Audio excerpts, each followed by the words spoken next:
Welcome everybody, and I think we'll get started. It's 3 minutes after.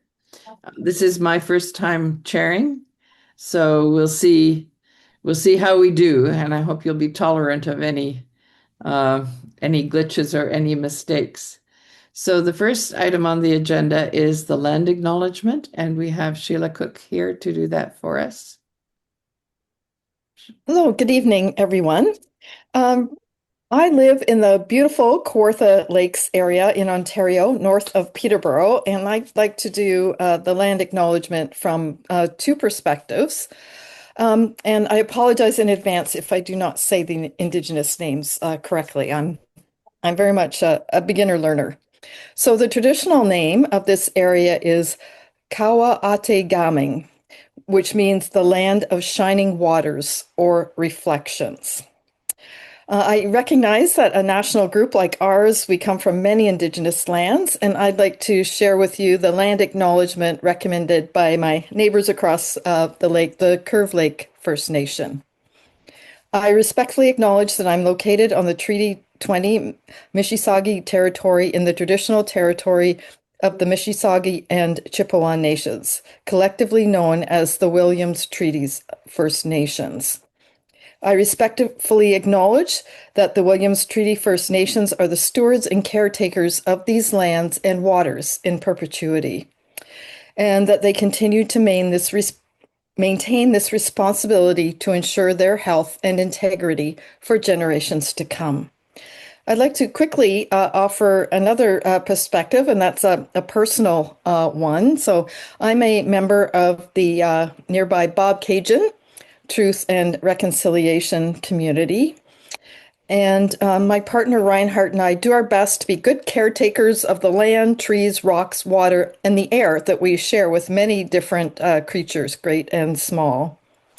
And as part of my reconciliation journey, one of the ways I've found meaningful connections with people at Curve Lake is by volunteering to organize kids' bike events in collaboration with Green Up Peterborough, the Curve Lake Health Center, the Anishinaabeg Police Services, and various community members.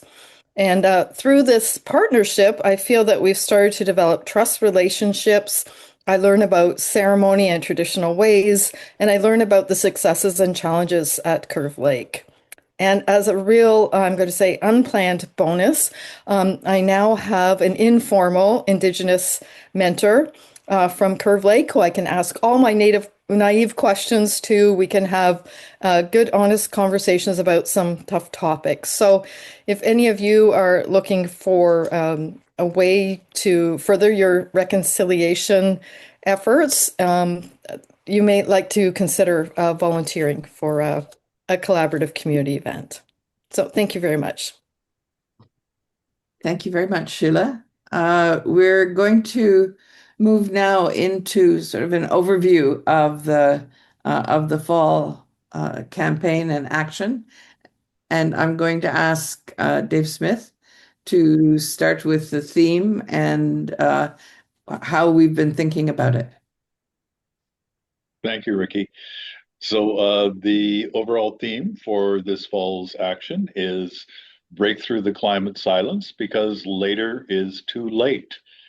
And I think we've talked before, but I'll repeat it again, that at the national level, we're asking people to approach their local MP to arrange a meeting with them, which may or may not occur at the same time as a gathering of the local community at the MP's office.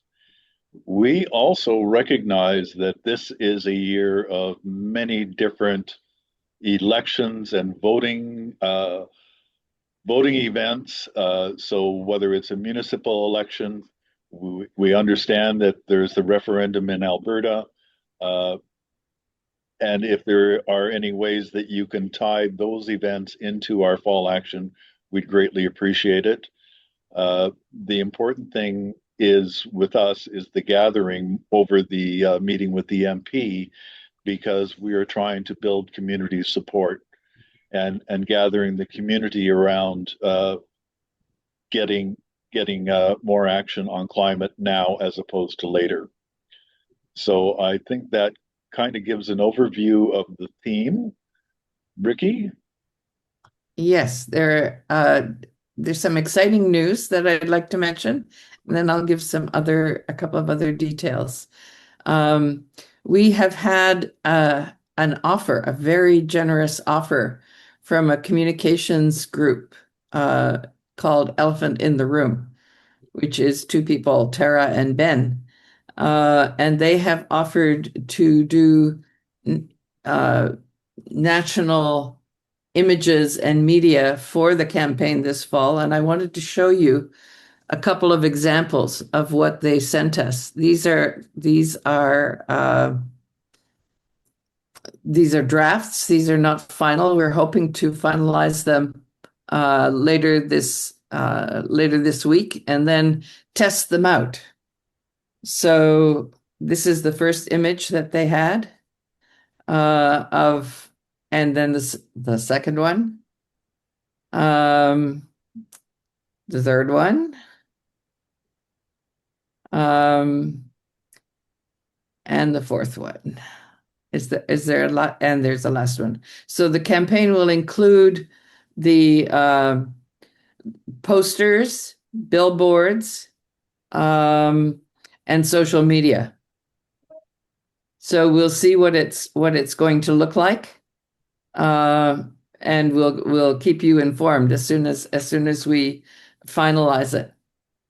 I also wanted to mention a little bit more about Elephant in the Room. They have a grant from an organization called Global Impact, which allows them to do this kind of climate-focused work pro bono.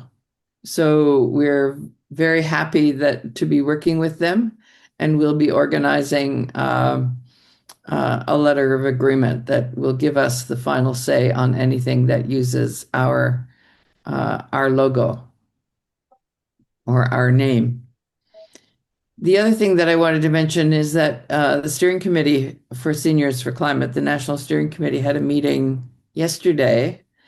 And one of the things that we were talking about was, well, how do we know how successful we are?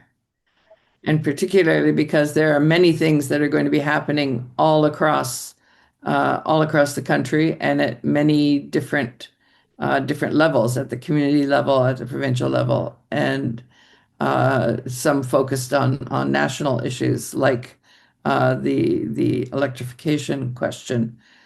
And the steering committee said, well, why don't we flip this? Because we are a group of seniors, or many groups of seniors, who have our own context, our own agendas. So why don't we say that anybody who wants to see themselves affiliated with Seniors for Climate in their fall action can do so, whether they're doing it during the actual week of October 14th to 19th, or if for some reason they have to do it a little bit earlier in terms of when they could get an appointment, or a little bit later. As if they choose to say, we're doing this under the umbrella of Seniors for Climate, we would be happy to include them in the record of what we've done and who we've reached. So I want to just stop for a moment and say, is that overview clear? Do you have any questions or comments? Lori has her hand raised, Ricky. Oh, I can't see. So thank you for that, Lori. Yes, I think these visuals are really great. There was one I didn't quite get, but I think that it's a great beginning and it's really amazing. Billboard, this is going to be a partial billboard campaign, is that correct? That's right. And I think the recommendation from Ben and Tara will be to put it in the place where we agree it will make the most difference. And do you know, did they say how many they might be able to afford? And what communities they might be targeting, or was that a later discussion? That's going to be a later discussion, and we'll be happy to keep you informed. Okay, and another question I have is, these are just the beginning graphics, so is there a plan to have like the Seniors for Climate logo and .org type thing so people can find us or something like that in these graphics? Is that the idea? Absolutely. And hopefully we've been talking with them about doing what we have done before, which is to do a generic one and then to do another one that has the space for local events where you can put your own logo or contact information or what do you call those things with all the dots on them? One of A those, QR code. a QR code, thank you, where you can put your own in. So stay tuned and we'll keep you informed. And probably the best way to do that is through eBlasts and the website. We will have another meeting, but if things shape up before then, like as decisions get made, I'm sure you'd like to know. Okay, any other questions? Brett has his hand raised. Thank you. Brett, please. Hello. Alberta is not going to be doing anything prior to during that time slot. Should we look to be doing something in November? I think that's up to you. I mean, we know that Alberta is going to be more than occupied because the referendum is right at that time. So we'll see. Does anybody else from the coordinating committee want to respond to that? Nick, did you want to say any more? Well, I'm not sure what more to say. So which is no. Okay. So I think you're going to have your hands full and you might want to rest. So if you have some extra energy in November, go to it, Brett, and thank you. Okay, I had a sort of second thought. I wanted to make sure I didn't misunderstand things. Are you saying you're opening the door and letting any group sort of identify with Seniors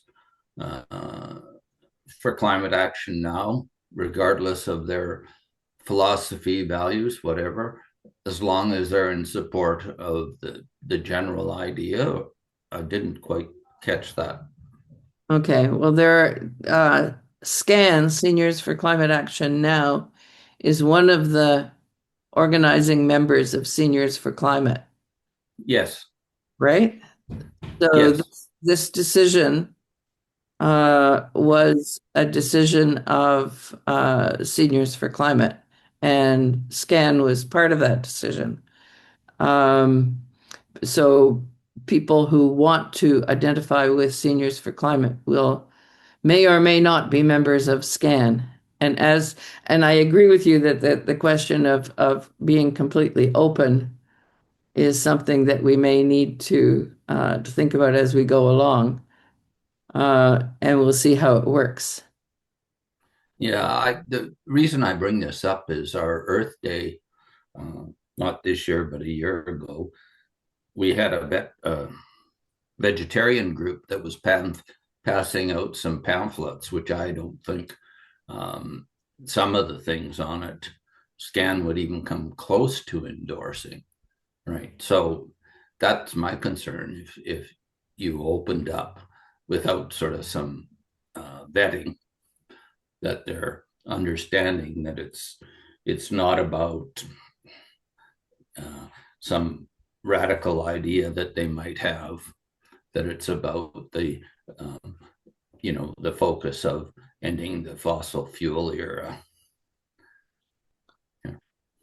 All right. Well, I take your point. I think it's really an important one, and we'll take it back to the coordinating committee and the steering committee and see what we can do, because it's true that we, not only would we possibly have a problem with vegetarians, but we might have a problem with disinformation groups as well. Sheila, you have your hand up?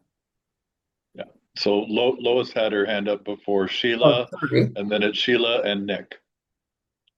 Thanks. I basically, Ricky, I had the same issue that Brett has raised here. We've got communications people, lobbying people. They're working horses on both sides of the stream. I just always question, people who are stepping forward and offering stuff. It's great, and certainly the images are wonderful, but we cannot afford at any point to have our credibility jeopardized by people who may be lobbying or doing communications for people that are not in our camp. So I guess I'm with Brett. I would really encourage thorough vetting of people before we sign on.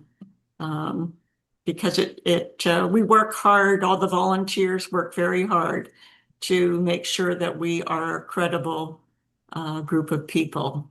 And I don't want to see anybody's efforts undermined. Thank you. And next, Sheila, and then Nick. Is that right? I'd like to go last because my comments are more related to the fall campaign as a whole in my role rather than to the communication strategy. So I'd like to wait and go last. Okay. So, Nick? okay, so as I understand, there's two different things. Well, Brett seems to be raising in any local group or in, et cetera, what's the basis for people joining? And that has always been what the call we're making is, and whether people support it or not, whether they want to be identified with it. So we don't have a vetting mechanism for that. What I understand, and I'm not sure, but what I understood Lois to be saying is with regard to elephant in the room, and therefore, being very careful. There's been a certain amount of investigation into that, and I don't know if Vicky, you think it needs to be more, but that has been considered. And there's going to be, the proposal was to sign a contract with them, which would say and recognize we decide what the message is. They propose, we decide, we being Seniors for Climate Coordinating Committee effectively. So I wanted to clarify that as well. So, but to Brett's point, we don't have any way of vetting, if there's a group in some particular locale that says they support it and they're the organizer on it. We don't really have a method for that, I don't think. Sheila? Hi, I'm sorry, I don't know why I can't get my video to open, but I'm in Calgary and I just wanted to mention that we are doing an event in September. And just to add that to the conversation, so November or September for people in Alberta. Yeah, one of the reasons that the steering committee decided to be flexible about the dates was because we knew you were planning something in September and we wanted to make sure that it could be included. Lori. Thank you. I was a little bit confused by the idea that different communities would have a billboard with their own information on that billboard. Did I misunderstand? I think it will. I don't think that will apply to the bill. Okay. Will apply to certainly to social media. Oh, yes. And any other, for example, event signs. Okay, so they're creating graphics that we can use in our communities. Yeah. And then the billboards will be decided later on about the information on there. That will go to the national website, which then will go to our list of all of our communities on that one Google document page where people can find out more, or to the map. Is that right? That's right. Okay. And we will, I think we can commit, Dave, you can correct me if I'm wrong, that as we know where the billboards will go, we'll let the organizers know. I think that's fair to say, yes. Okay. And there could also be bus shelter posters as well. So. Okay.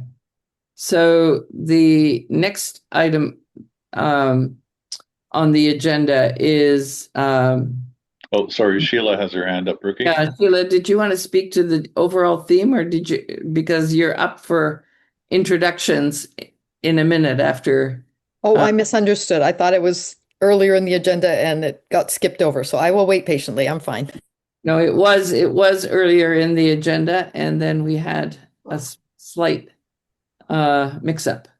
So what came out is in the end, it came out a little bit later. All right. So Pat, are you ready to speak about the Trottier grant? I can, and it's some more good news.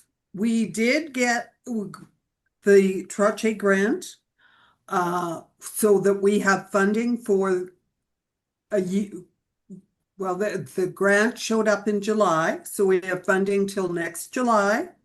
And we will be able to do micro grants for groups this fall. And if we have a spring event, we'll have grants at the same time. So those will be available. And we'll use it to develop more supports and that kind of thing that people feel they need. So if there's things that you're looking for, if you can let us know, that would be helpful. Okay, so we're good to go. We're still looking for additional grants, but we've certainly got enough to cover our base grant or base costs for the year. So that's positive, because it was looking like we we might be staff free after October, but we're going to be fine. Okay, thank you, Pat. Now is the moment, Sheila. Sheila is a new organizing support person, and we'd like to ask her to introduce herself and her role to you. Okay, thank you. Well, I've already kind of introduced myself to you. Just another added thing, if any of you are fans of The Amazing Race, the TV show, I'm not, but I will be watching it for the first time tonight because it's on CTV at 9 o'clock Eastern. It takes place in my area. So this is the most exciting thing that's happened here in years, it seems like. So, so hello again, everyone. And I'm at the last, I guess, July organizers meeting. A call was put out for people who might be interested in a role to reach out to various organizers across the country to see what they were planning, if anything, for the fall campaign, what support might be helpful, what ideas and feedback they have. So I guess I was the only one who put my hand up. So so I'm very happy to have taken on that role, and Nick have been great at orienting me to the role and each of the locations across Canada. So I will be reaching out, first of all, by email to as many of you as possible. So if you see a note from sheila.cook@Envision, please respond. Today I had 5 meetings with folks in Alberta and Yellowknife, and heard lots of great ideas. And I'll say with the Alberta groups, 2 are going to do something in October to build on to events that are already happening, including a big labor union rallies happening in different cities. They're going to tie into that, or other events that they had planned that they're going to latch onto. I have had one no, and a couple of others, they're thinking about it. They're thinking about how to make it work. So very positive response so far. And I look forward to connecting with as many of you as possible. If you're kind of new to organizing, or you're maybe having some challenges with volunteers, or looking for creative ideas, in addition to meeting with your MP, the suggestion is also to have some sort of more fun group event with music or a rally or something like that. If you're looking for ideas or someone to problem solve some of your challenges with, I welcome you to to reach out. I will put my email in the chat, or you can communicate through the Seniors for Climate email, and it will be passed along to me. So I look forward to meeting more of you over the next few weeks, and I already feel great about some of the new friends that I've met across the country. Thank you. Thank you, Sheila. And we also have Eric Murphy, who wants to give you a bit more information about the Google Doc local websites on the main website. Eric?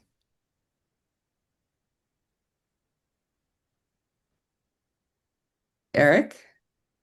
Sorry, my computer was frozen for a second there as I went to unmute. It always picks the most opportune moments to start giving you trouble. So yeah, I am providing a bit of an update on the smaller Google Doc websites we'd discussed in the last organizers meeting. Some groups have already taken great advantage of that resource and have made some really nice detailed stuff. So I'm going to share my screen to make sure you can see exactly what I'm talking about. So it's just being a little bit slow, but it will get there in a second.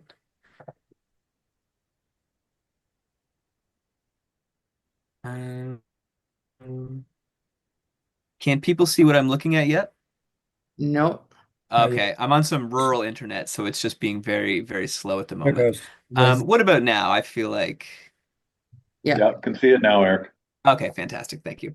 So, yes, we've created this this resource which has this is embedded on our website, and I'll show you in a moment where you can find it on the site.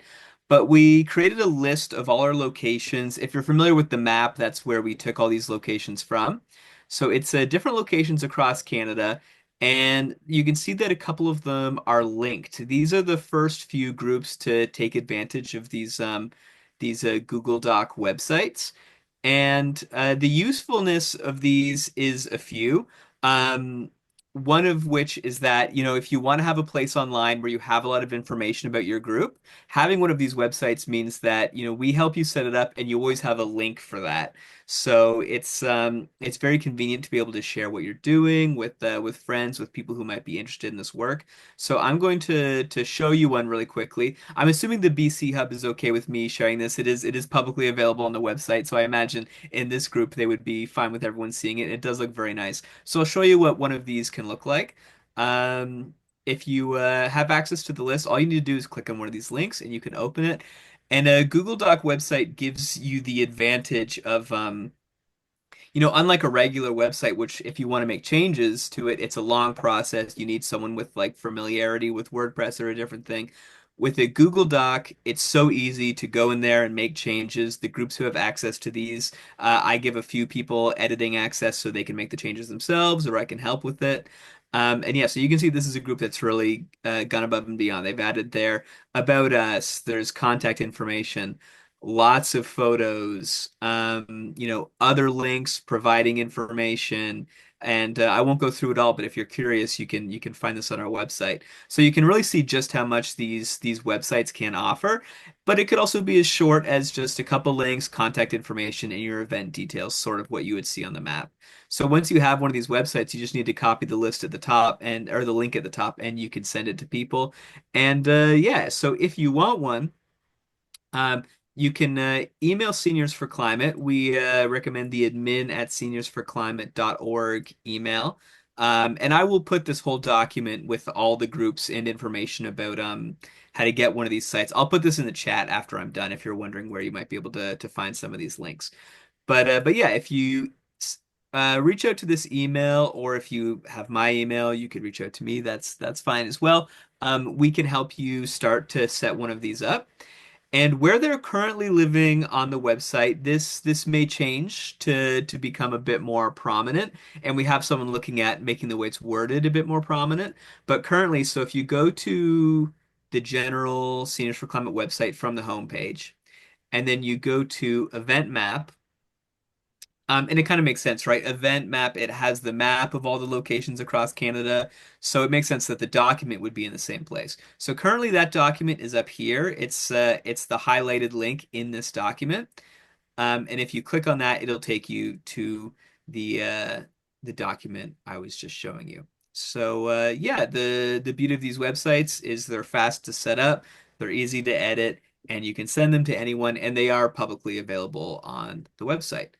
So I'll leave it at that. I imagine there might be some questions for me. I'll check the chat, and if people, there will be, I think, a discussion section later where you can reach out and ask me any questions. So yeah, I think that's everything. Thanks, everyone. Lori has a questions for you, Eric. Certainly. Thank you so much. It was really great to set ours up. The one that we have for the Seniors for Climate BC Hub is a lot of resources because people were asking, where can I find stuff? And they couldn't, we had nowhere to direct them. So this was a real first step before we maybe generate a website. And it really helps. And there's information there, but it's more about resources, what people around BC can do. If you showed the one for Delta or the one that we have created for South Okanagan, we have our information and then the action that's coming up, and then all of the past actions. So there's all that history, which is really great for your community to see what kinds of things you have already done with some visuals or links to other things. And it was very easy to do. It's just like using Word doc, or Pages. Very easy. Easy to copy and paste a picture or upload something and to make a link to some other site. This is just brilliant, and I want to say thank you so much for setting this up so that we have a place to say, go here to find out who we are and what we've done. Oh, great. I'm so glad it's been working. Okay, great. A major part of this meeting is hearing from folks about what they're planning for the fall. So we have at least 4 people who are ready to share what they're doing. At least I hope we do. And maybe I could ask Erlene to start. She's going to give us an overview of what's happening in British Columbia. Okay, hi everybody, and I want to also thank you for the websites and the possibility of doing more in the future because it's something we've been wanting to do for a while, and it's really nice to moving into that. So in BC, we're having actually our monthly meeting of the BC Hub tomorrow, but we have been working behind the scenes and we'll get more ideas tomorrow, which we could share later. But a couple of things. Lori just shared a poster that one of our members has created that we will discuss. And it's the idea behind the poster is that we can share it in different mediums and put a comment under it if we send it to on Facebook or a message to our elected officials and that sort of thing.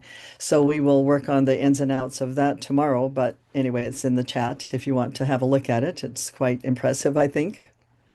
We also have someone who's working with a couple of other organizations on organizing groups in every riding in British Columbia to try to form several groups that will be organized and do some advocacy within their riding, whatever, nonpartisan ones. So hopefully they'll have work with all 3 parties, all 3 major parties, and maybe the Greens as well. And so that's still a work in progress. As far as continuing the work with trying to engage the unengaged, there will be also community events such as climate cafes, toxic trivia games, the 350.org toxic trivia games, and neighborhoods and those sorts of things. So yeah, we're just still working on ideas and trying to get people going on it. And we don't have dates yet, though, for anything in particular. That's us. Thank you. Uh, and next up is Lecha Bureau from Niagara-on-the-Lake. Hi, everybody. Before I talk about what we're going to do, I'm just going to clarify the dates. When we first started talking about our fall action, it was October the 12th to the 16th, realizing that October the 12th is Thanksgiving. And then today I heard from Ricky that we're October the 13th to 19th. I'm sorry, that was my mistake. It is, you were right. Okay, all right. So during those dates, we have already asked our MP, who is a conservative, to meet with us. We just got a reply that the office is closed due to a water leak. Now, if you're not, I know that I know that many people are suffering horrendously in BC. In Niagara region, we had major flooding.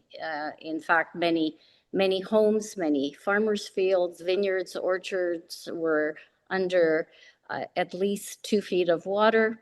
And so we certainly climate change and severe weather impacts due to a warming climate has been in the news here, and people are talking about it. So so back to the MP, we just got a reply that his office is closed and they'll get back to us. But we will keep pushing. If we don't get a meeting set up with him, we will show up as a rally, as a bigger group, a community group in front of the offices in Niagara Falls. I love the suggestions that the organizing committee has sent out, such as hula hoops, music, and writing messages with chalk on the sidewalk. I think that's the one that I would like to do. And we're going to leave some literature for his staff if his office is open, but we'll see. We'll see what happens. It's been closed now for over a month because when I wrote to him in late June, early July, it was the same story that the office is closed due to water leak. Okay, so that's that part of our fall action. But I just wanted to also say that our group in Niagara has been very active in terms of municipal elections. So we have drafted climate change related questions for all candidates. We are sending them out probably next week. There are 3 public forums that are scheduled particularly for Niagara-on-the-Lake. And we will be present at each one of those forums, 2 in September, 1 in October, and we will ask questions publicly, especially to those candidates who have not responded to our emailed questions. So that's the second portion of it. The third portion is that due to the flooding and due to David Suzuki's visit back in March of this year, where he said we cannot rely on our political leaders and governments to help when climate emergency strikes, that we have to help each other. So we are working with a whole bunch of different partners throughout Niagara to build a framework or a model of what a resilient community looks like. So pulling together a map of the neighborhoods, and that would be a suggestion, and each neighborhood could work on that. Looking at the assets, looking at the vulnerabilities, getting to know your neighbors. Right now, there is a neighborhood in North St. Catharines that is already doing this. They have really surveyed their neighborhood to see what is the damage suffered, because I think there it was really catastrophic. Who are the elderly? Who are the vulnerable? Who cannot clean their basement? And then who has generators? Who has equipment? Who has special skills? They've already pulled together who you should call, in terms of cleaning up the basement, etc. So this creating a framework for resilient communities is something that we would like to spearhead. But of course, we can't do it alone. So we're looking for other partners. And I think we found some. So we're quite excited about getting this project going. That's Thank it. you. Thank you. That's terrific. Can I ask you just, have you spoken to your MP and told him or her what will happen if they don't agree? No, not yet, but there is a meeting of the Conservatives in this area at a local winery. I've bought a ticket. I'm going, and I will talk to him personally and say that, you haven't responded to my messages. So here I am, and I'll speak to you right now. Thank you. All right. The third location is Winnipeg, and Pat is going to speak. Okay, well, we're not nearly as ambitious as Niagara is, but we're trying. And actually, we currently have a public hearing before what we call our public utility board they're talking about putting in 3 fossil fuel generated generators to generate power for when there's a shortfall. And so there are public hearings, and our group in Brandon has already made a presentation. I will be making a presentation the end of August. So we will certainly add our voices to the concern about using fossil fuels and not renewables. Now for our fall action, we have like other places, we have a civic election, and we've decided to concentrate on that and hopefully change some minds in the direction the city of Winnipeg has been going in, because they have a plan that they've adopted, a climate plan, and they haven't been doing anything about it. It's sitting there on the shelf. And so we're setting up committees in each ward who will be talking to candidates. We're going to do some training and have some set questions and maybe tie it into a report card that Ricky's talking about. And we will, try to influence what's happening going forward and at least break the climate silence as far as our city goes, because they certainly have been going backwards instead of in the right direction. So that's what our focus is going to be in the fall. Thank you. And Louise said she would try and persuade one of her colleagues in New Brunswick to talk to us, but we didn't hear back from her about that. So is there somebody from New Brunswick who is ready to share what you're planning?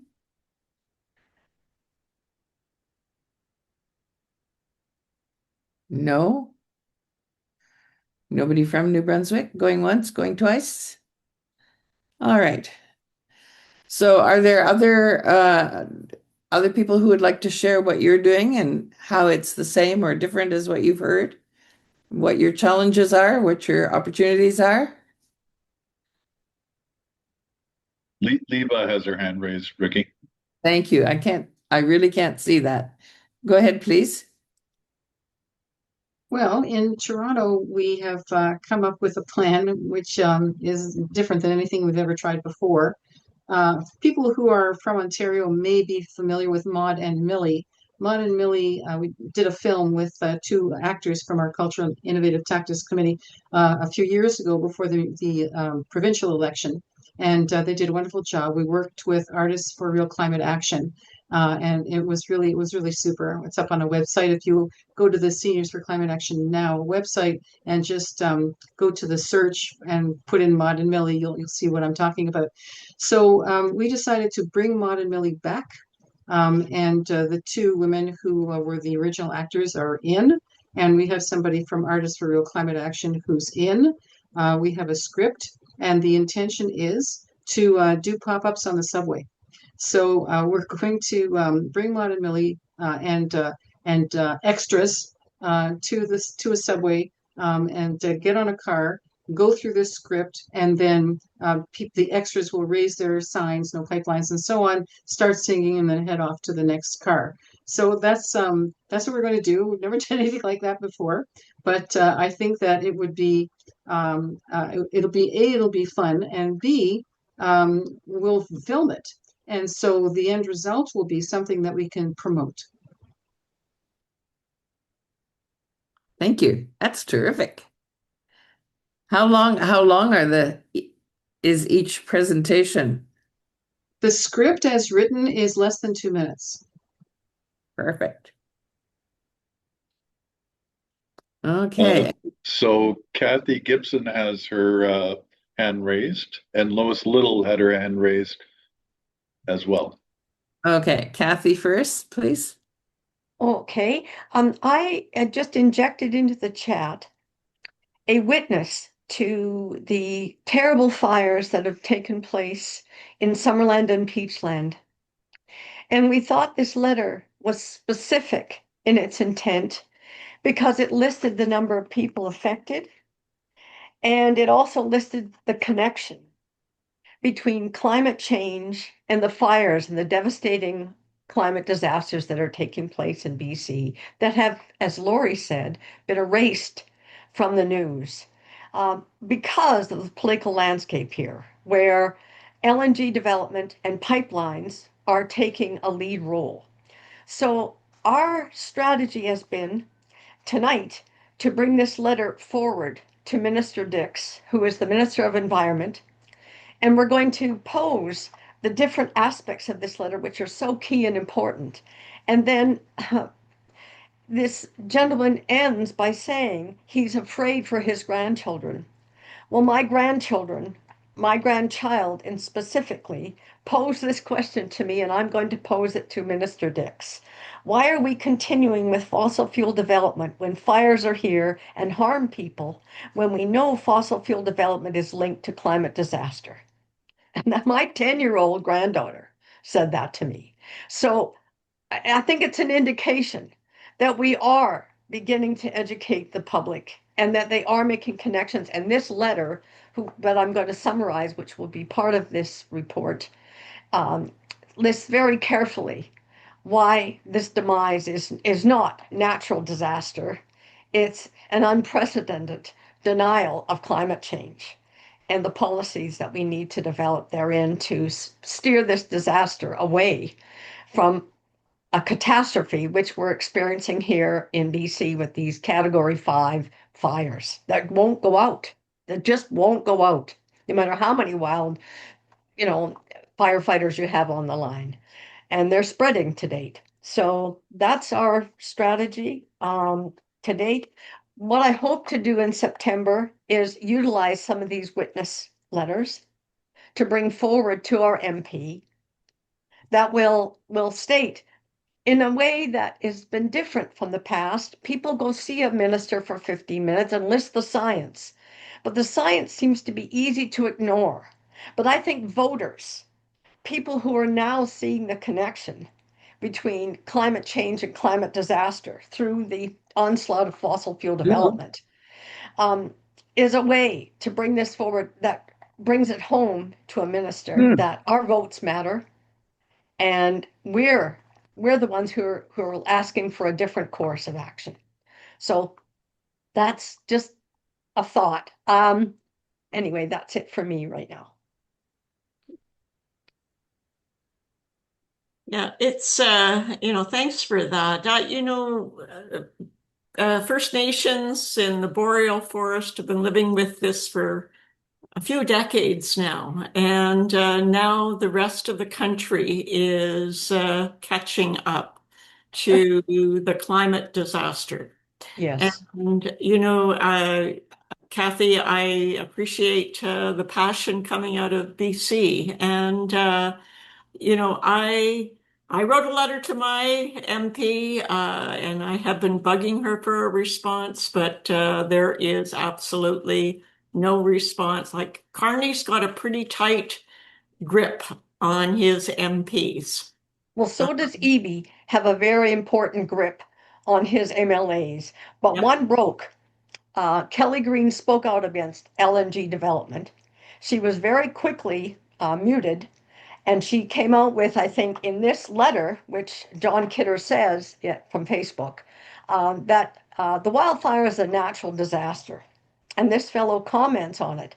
But then he very quickly says, this isn't a natural disaster. This is unprecedented in climate change elevation, right? And we've denied it.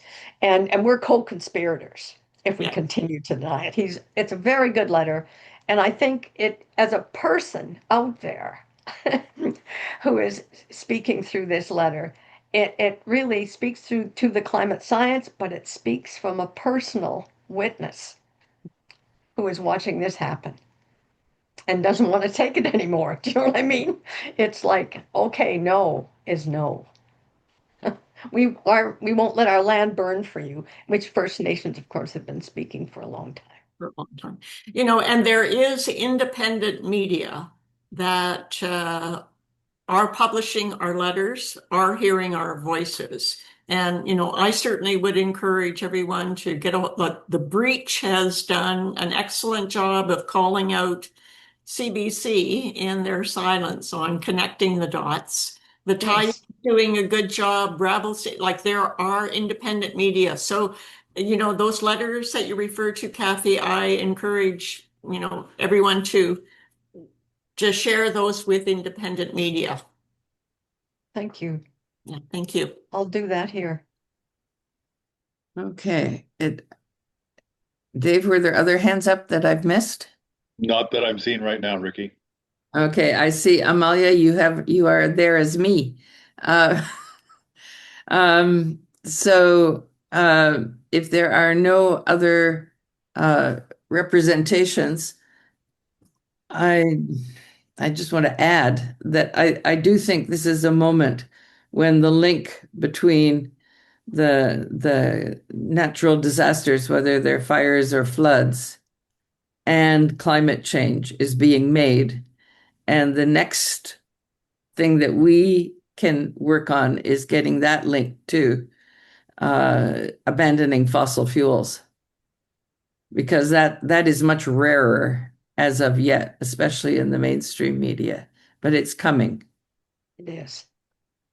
So the last person on our agenda, and we're way ahead of schedule, is Amalia Shellhorn from Victoria, who's going to talk about Seniors Climate Witness.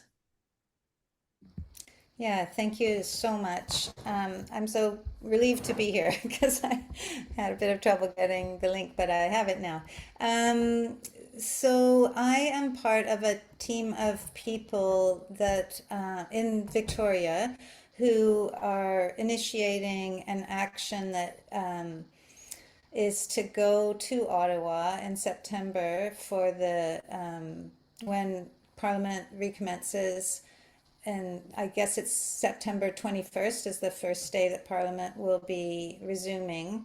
And the idea is to actually drive across the country and hopefully pick up people along the way, get support along the way. Michael Polanyi, some of you may know, he used to live in Toronto and he's in Victoria now. And he's been heading up this initiative. And what we want to do is get as many people to travel with us as possible and to get support along the way. We're trying to travel in e-vehicles. We don't have enough of them yet, but there's also going to be some people traveling from the Maritimes and some people traveling from Toronto to meet in Ottawa and have a week there and do some direct action and try to really highlight the what I'm sure you've all been talking about, just that we're kind of coming to a time when it's really obvious how climate change is here and how catastrophic it is, and how these, at the same time, of course, the government is looking at funding and supporting these pipelines and fossil fuel projects. So, yeah, I sent some information. I don't know if that's been distributed to all of you. I sent some to David, and we've got literature and posters and stuff. And what would really, really help is if the Seniors for Climate group could share information and encourage people to support this. It is a seniors, like we're highlighting the fact that we're seniors who are aiming to be good ancestors, and yeah, that seniors are putting themselves on the line for the sake of future generations and other beings who aren't necessarily human. So yeah, I just wondered if you had any questions, or have any of you heard about this yet before? Lori Goldman has her hand raised. It's such a great idea. So I'm not on Highway 1, so I can't join you, and I don't have a vehicle. So your idea is that people are going to be joining or participating in some way along the route, or doing something in their community to bring awareness. That's a really great idea. It's so ambitious. That sheet, that web page that Eric showed us earlier, if Victoria sets up their web page, there's a place where people can go to find out about what you're doing. You can post your poster and pictures and your information on that for Seniors for Climate, and then we would be able to find it. So you're talking about the national groups web. Oh, you came on website, 'cause late. we Yeah. have yeah, I'm sorry, I missed everything because I'm yeah, desperately trying to figure out how to jump on. But there's a BC Hub, of course, and I am talking to them tomorrow. I'd like to just speak to what you said at first. You don't have to have a vehicle to come. We're working really hard to try to figure out how to transport people. We're not even sure yet how, we're looking at different options, but if you don't have to be on Highway 1, if you're willing to come sort of close to us, we're wanting actually to stop at places along the way, but also we could go, like our route is not completely solidified yet, so we don't want to like take an extra day or anything like that, but to go a little bit off, or to meet people, or to have a group of people come close to where we are along the way would be really brilliant. Yeah. It's still really evolving quite a bit. There's a global climate march, I believe, in Ottawa a couple days before that. I think it's the 18th, and no, it's the 19th, and we're going to be in that, and we're willing to bring banners or things from different parts of the country. Like I have a Sue Big Oil one at the moment. One idea is for people to send things, but one idea is for groups to help raise money so that we can potentially rent vehicles or train or bus, or our dream is an electric shuttle bus, but we haven't located one yet. But if anyone knows of any vehicle that we could somehow use for this, or we're kind of open to any kind of suggestion right now. But yeah, having some events that are about it before. One thing we'd really like to do is have people organize for us interviews with radio stations or newspapers, local media along the way, so that just to kind of bring the conversation, like you've been talking about, how we really need to connect the dots between all the wildfires and climate catastrophes with fossil fuel use, and what a ridiculous thing it is to be increasing that at this moment. So, yeah, if anybody thinks you'd be interested, if only you had the vehicle or whatever, then please let us know and we'll try to. Yeah, I see Penelope has a hand up. Yes, I wanted to ask you about the Maritime. You mentioned that. What province are you speaking of? There's someone in Halifax who's meeting with us, and I'm going to see if I can find the name. Are you in the Maritimes? Okay. Well, that's fantastic. The best thing is probably to send a message to us, or we have our own email now. It's on the poster. I don't know if you saw that, but it's a Proton. I put it in the chat. There it is. Thank you, Helen. Yeah, seniors.climate.witness at Proton. So we're having meetings every Thursday. There's a meeting that anybody who's interested is invited to. So you can either like join the caravan, meet us in Ottawa. Like that's another option if people want to get to Ottawa however they want, and meet us there. Like you don't have to do the trip with us. Or just support from afar. You're welcome to come to that meeting, and if you send a message to that email, you'll get the link to join that meeting. It's yeah, it's on Thursday at 5 our time, so you have to calculate 5 Pacific. Let me just double check that. We got so many meetings, I want to make sure I got them right. Sorry, Thursday. Yeah, 5 o'clock Pacific time. We have several other people who'd like to speak. I see Anne's hand. Yeah, Anne. No, she's just. Are you unmuting? Are you muted, maybe? No. Anne? There, she's okay. No, I can't hear you. Your sound is not coming through, Anne. Maybe we should go to Kathy Yeah. until Anne Kathy? gets sorted out. Yeah, you need to unmute as well. There you go. Uh-oh. Something is happening on this Zoom. There are a lot of echoes. Kathy?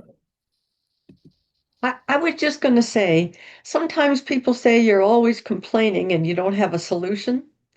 Well, I also was going to add that to your MP, the United Nations Disaster Risk Reduction Site has ample examples of how to green our economy. And they're putting people to work doing it all over the world. If your MP or MLA wants examples, show them that website. Bring them examples, as well as Abby Lewis's Green New Deal, which is on the political front now, and you can search that yourself. But give examples as to why there are other possibilities, but just digging into fossil fuels to solve our deficit issues regarding Trump and destabilization. Okay, that's all I wanted to add. Thank you. Thank you. Yeah, did Anne get sound back? No, she didn't.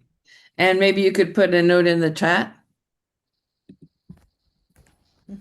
I think really I guess my main message to you right now is that there's a meeting on Thursday, and if some of you would come, that would be wonderful. And if the communications team could share our poster and maybe the description that I sent out to David about what's happening, because it's going to be a flop if we don't feel that we have support and representation from people across the country.